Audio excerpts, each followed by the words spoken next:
बिस्मिल्लाहिर्रहमानिर्रहीम। अस्सलाम वालेकुम नाज़रीन, मैं हूं महरीन सब्तैन, देख रहे हैं आप मेरा यूट्यूब चैनल। नाज़रीन, सबा फैसल एक बड़ी ज़बरदस्त अदाकारा है और उनका अंदाज़, उनकी ड्रामास जो है वो तो बड़े लोगों को पसंद आते हैं, लेकिन उनका जो अंदाज़ है, जिस तरह से वो अपने आप को कैरी करती हैं, जो उनकी ड्रेसिंग सेंस है, लोग उसे बहुत पसंद करते हैं और ख़ास तौर पे शादी-ब्याह या फंक्शंस की तकारीब में वो बड़ा स्टैंड आउट करती हैं। There is no doubt about it, कोई इसमें शक की बात नहीं है। ख़ास तौर पे उनके घर की जो शादियाँ थी, वो बड़े अरसे तक मीडिया के ऊपर उनकी तस्वीर, उनकी वीडियोज़ जो है वो वायरल होती है। चाहे वो उनके पहले बेटे की शादी थी, चाहे वो उनके दूसरे बेटे की शादी थी। अपने पहले बेटे की बहू के हवाले से बहुत ज़्यादा कंट्रोवर्सीज़ में भी वो रही, लेकिन ऐसा वक़्त हर एक पे आता है, लोगों को दरगुज़र नहीं करना आता, वरना इन मुश्किलात से तकरीबन हर सेकंड फैमिली जो है वो गुज़रती है। सास-बहू के मसले होते हैं, सब कुछ होते हैं, चीज़ों को लेट गो करना चाहिए। मैं समझती हूँ उन्होंने एलिगेंटली इसको कैरी किया। हाँ, एक वक़्त आया कि वो बिल्कुल टूट गई, उनसे बर्दाश्त ना हुआ, उन्होंने मीडिया के ऊपर आकर फिर गुफ्तगू भी की, अपने बेटे से कतई ताल्लुकी का ऐलान किया, अपनी बहू से, और कुछ उन्होंने ऐसी बातें की। लेकिन उससे पहले अगर देखा जाए तो उनकी बहू भी सोशल मीडिया के ऊपर गाहे-बगाहे कुछ इस तरह की चीज़ें शेयर करती रही थी, जिससे उनको तकलीफ तो हो रही थी, लेकिन वो उसका डायरेक्ट आकर सोशल मीडिया पर जवाब नहीं दे रही थी। हैविंग सेड दैट, मैं ये भी नहीं कहती कि उनकी बहू का कोई कसूर है, क्योंकि कई दफ़ा पर्सनैलिटीज़ आपस में मैच नहीं कर रही होती, नई बहुओं को समझ नहीं आ रही होती, नई सासों को भी उसी तरह से समझ नहीं आ रही होती, और कई दफ़ा जब तक समझ आती है तो काफ़ी देर हो जाती है। सियाने लोग वो होते हैं कि देर होने के बावजूद जो है ताल्लुक को ख़त्म नहीं करते। तो कुछ ऐसा ही किया सबा फैसल ने भी, और अपनी पहली बहू के साथ भी ताल्लुकात को इस्तेमाल किया। वो लोग जो है आज तक उसके ऊपर वीडियोज़ बनाते हैं, लेकिन अब उनके घर जो दूसरी बहू आई है, उस हवाले से उन्होंने बड़े ही दिलचस्प इंकिशाफ़ात किए हैं। अपनी बहू से कितनी वो मोहब्बत करती हैं, किस तरह से उससे मिली, और कौन-सी ऐसी बातें हैं जिसने उनको उनका गर्विदा बना लिया, यानी कि अपनी बहू का गर्विदा बना लिया है, अपनी बहू से उनको मोहब्बत क्यों हो गई है। बड़ी दिलचस्प सी गुफ्तगू है, वो मैं आपके साथ शेयर करूँगी, और उसके बाद मुनीब भट्ट के बारे में आपको बताऊँगी, क्योंकि मुनीब भट्ट जो है बड़े अच्छे इंसान हैं। गुफ्तगू हुई एक दफ़ा उनके साथ, तो कुछ बातें उन्होंने शेयर की, तो मुझे लगा कि बड़े रीज़नेबल इंसान हैं। उनकी वाइफ़ के हवाले से जब खबरें बहुत ज़्यादा गर्दिश कर रही थी, एमन और मिनाल के बारे में लोग बहुत बातें कर रहे थे, जब एक स्कैंडल उठा था जिसमें उनकी एक सेक्रेटरी जो है उसने उनके ऊपर इल्ज़ामात लगाए थे, उनकी वाइफ़ के ऊपर, उनकी वाइफ़ की बहन के ऊपर, तो उस वक़्त भी उन्होंने बड़ा एलिगेंटली इस मैटर को जो है डिस्कस भी किया, मेरे साथ भी बात की और चीज़ों को एक्सप्लेन किया, बजाय इसके कि वो उस चीज़ के ऊपर हाइपर होते। क्योंकि बहुत बातें की गई थी मीडिया के ऊपर, हमने भी खबर उसके ऊपर दी थी। लेकिन अब होता क्या है जनाब के मुनीब भट्ट जो है वो कुछ और बातें जो है वो शेयर करते हैं, और वो बातें जो है वो पुरानी बातों से मुताल्लिक तो नहीं है, लेकिन कुछ नई बातें हैं।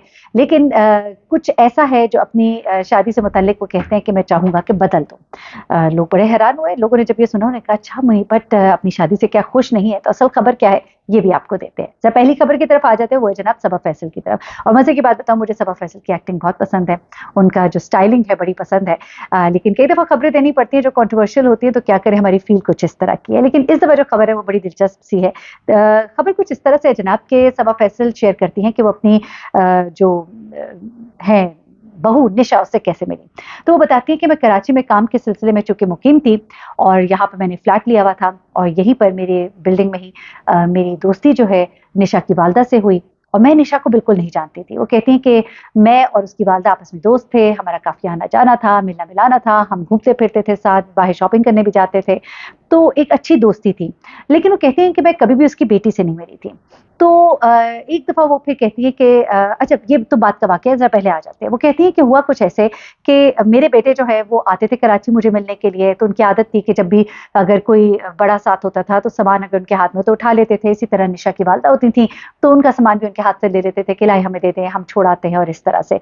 तो इस तरह से उनकी, यानी कि निशा की वालदा का इंटरैक्शन मेरे बेटों के साथ तो रहा।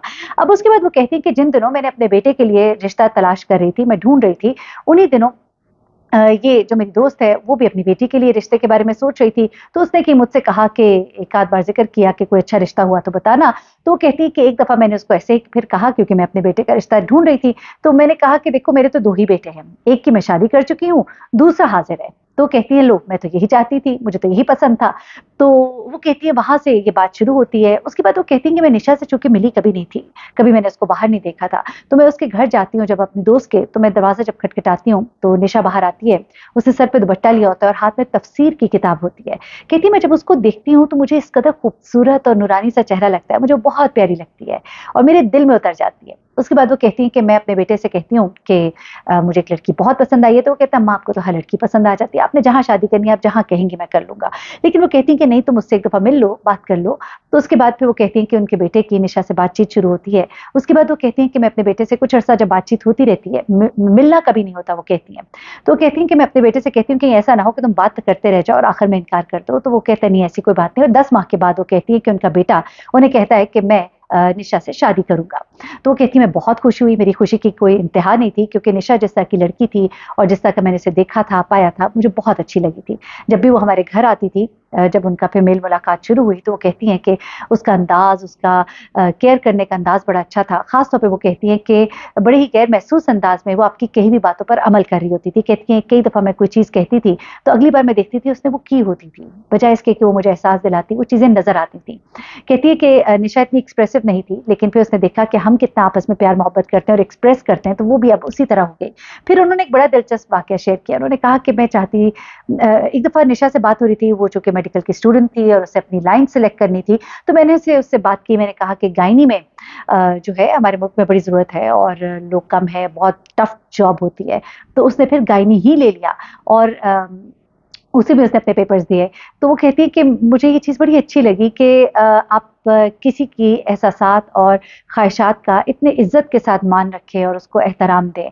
तो ये चीज़ें जो है वो कहती है, और कहती हैं कि मैं बड़ी खुशकिस्मत हूँ कि निशा जैसी लड़की जो है वो हमें मिली है। एक बहुत ही केयरिंग, बहुत ही मोहब्बत करने वाली और एक ऐसी लड़की जो है आई है हमारी फ़ैमिली में कि मैं भी बहुत खुश हूँ, मेरा बेटा भी बहुत खुश है।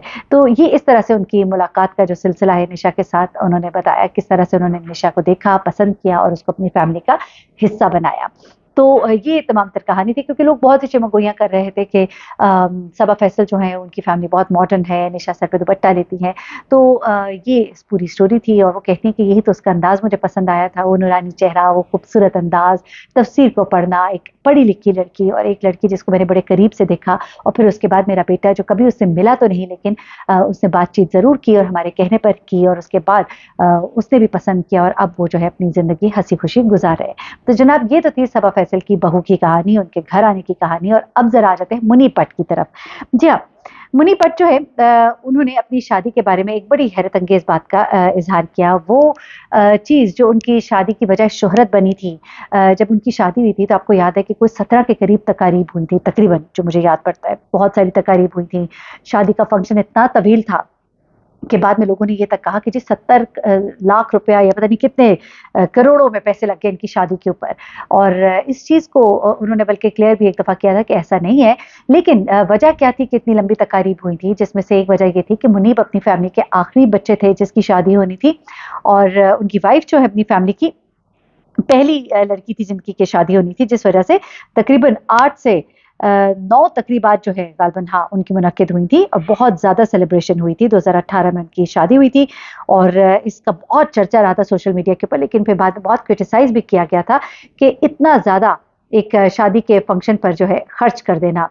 तो उन्होंने कहा कि जिस तरह वो इंजीनियरिंग नहीं करना चाहते थे, तो उनके वालिद ने उन्हें ज़बरदस्ती इंजीनियरिंग करने का मशवरा दिया। इसी तरह शादी की तकरीबात के अंदाज़ को वो चाहते हैं कि तब्दील करें और शादी के इवेंट पर ये जो इतना ज़्यादा खर्च किया जाता है वो ना करें। अगर मुझे मौका मिले तो मैं इस चीज़ को ना करता। यानी कि अपनी शादी पर वही चीज़ जो बहुत ज़्यादा वायरल हुई थी, उसी के बारे में वो दुःख का इज़हार करते हैं कि जहाँ लोगों के पास रोटी नहीं, खाने को, पहनने को कपड़ा नहीं, और ऐसे में इतना शाखर्चियाँ करना जो है वो दुरुस्त नहीं है। और मुझे अब इस चीज़ का एहसास होता है, उस वक़्त तो पता ना लगा और बहुत से फंक्शंस हुए, हमने बहुत से फंक्शंस किए, लेकिन अब अंदाज़ा होता है जब लोगों ने भी क्रिटिसाइज़ किया और जब हम भी मुड़ के देखते हैं, तो मैं समझता हूँ कि अगर मुझे मौका मिले दोबारा, तो मैं कभी भी इस तरह से तकरीबात पे शाखर्चियाँ ना करूँ। ये गलत चीज़ थी जो हुई, जो नहीं होनी चाहिए थी। जनाब अपना बहुत ख्याल रखिएगा, दुआ में याद रखिएगा, ज़रूर आगाह कीजिएगा स्टोरीज़ के हवाले से आप क्या राय रखते हैं। अल्लाह हाफ़िज़।